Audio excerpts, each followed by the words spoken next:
davlat ro'yxatidan o'tgan Namangan viloyati mikrokredit bank tomonidan Kosonsoy tumanida faoliyat olib boruvchi tadbirkorlik subyektiga 3 milliard so'm kredit ajratilgan.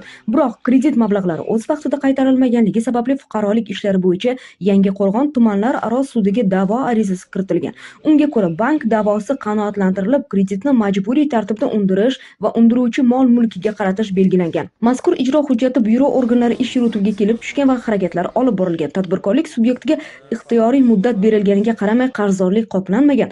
Aynan tegishli tashkilotlar hamkorligida o'tkazilgan majburiy ijro harakati davomida bino va inshootlar xatlanib, hozirda baholash jarayonlari olib borilyapti. Bo'lim tomonidan soliq va banklar foydasiga undiruvlarni yanada jadallashtirish va jismoniy yuridik shaxslardan qarzdorliklarni undirish maqsadida ishchi guruh faoliyati ko'rsatib kelinmoqda. Tahlillar shuni ko'rsatadiki, joriy yilning o'tgan davrida bo'lim ish yurituviga jami soliq va bank foydasiga 2595 ta hujjatlar kelib tushgan bo'lib, olib borilgan ijro harakatlari davomida 13 milliard so'mlik hujjatlar tamomlangan. 23 ta garovdagi mol-mulklar va transport vositalarini xatlanib, realizatsiya qilish choralari ko'rilmoqda.